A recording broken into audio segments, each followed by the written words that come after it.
Another one that jumped out, given the time frame, and I think it was one of, unfortunately, the last matches of Kerry Von Erich when you had him against Lawler.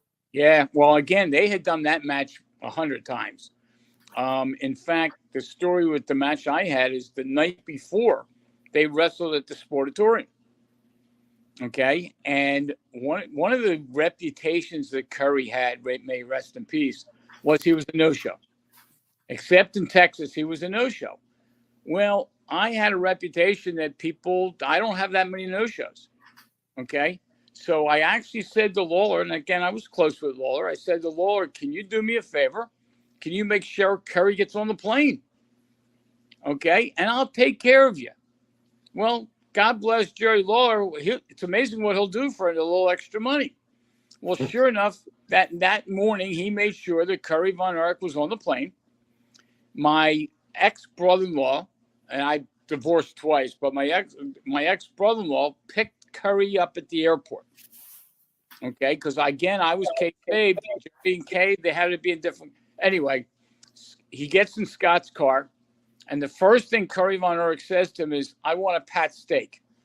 Philly's known for its cheesesteaks. Mm-hmm. So Pat Steaks is the tourist trap. So they go to Pat Steaks, they get a steak sandwich.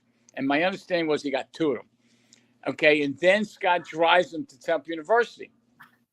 Now, when he gets to Temple University, he goes into the dressing area, he gets dressed. He comes out, and he actually says to my ring announcer, what city am I in? Okay. And of course he told them. And at some point in the match, he says, hello, Philadelphia, or whatever the case was. He was out of it. He flew from Dallas, Texas, the night before he was in Sportatorium, had Jerry Lawler in the plane with him, gets off the plane. My brother takes him through Philadelphia to Pat Steaks, gets to Temple University, and doesn't know what city he's in. Mm. Okay, and I spent a little bit of time with Curry in the back, but he was out of it. I don't know if he was wasted, but he was pretty damn close. Okay, but then I wanted to match, and one of the things that Jerry Lawler said to me, he says, you want to do something a little different? I said, sure. He says, you mind if I throw fire? I said, no, I don't think anybody's ever thrown fire in Philadelphia. That's exactly what they did. Okay, the problem was that nobody was expecting it.